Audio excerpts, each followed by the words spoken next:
So you want to start these problems by drawing the angle. The angle is always given right next to the trig name, trig function name. So 7 pi over 3, you can convert that to degrees if that helps you with drawing angles.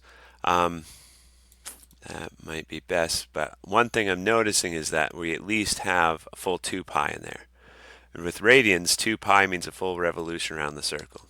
So 7 pi over 3, here is 2 pi, so in other words, that's 6 pi over 3, right? So I've used up 6 pi over 3, that means I've got pi over 3 left to go, so that ends right here. Now if you did that through the degrees method, you cut out the pi, multiply by 180. Here's an equivalent problem.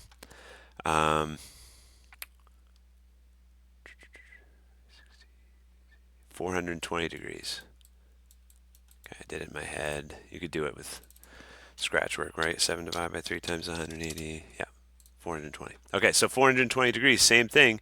You'd rotate a full 360 and then plus another 60 degrees to make it to 420 degrees. So either way, we have a reference angle of pi over 3, which is the same thing as a reference angle of 60 degrees, because pi over 3 is equal to 60 degrees. And you always make a right angle with the x-axis to do your trig. And then for my class, I've always taught them to draw these with a hypotenuse of 1. And then we can use our special triangles. There's 2 triangles we memorize so that we can get these values. One is a hypotenuse, and we got 60 degrees, 30 degrees for the other 2 angles from the right angle. So square root of 3 over 2 is always supposed to be opposite of 60. 1/2 is always supposed to be opposite of 30. So to figure out what the secant ratio is, we need to use the definition of secant. Secant is the adjacent over the it's the hypotenuse over the adjacent.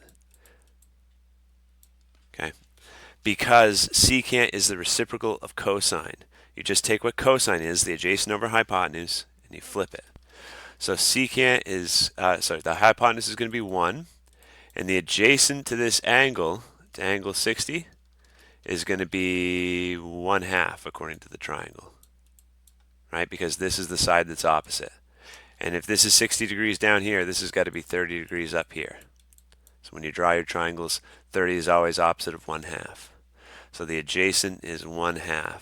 And so if you compute that, 1 divided by 1/2, that makes 2. So secant 7 pi over 3 should be 2.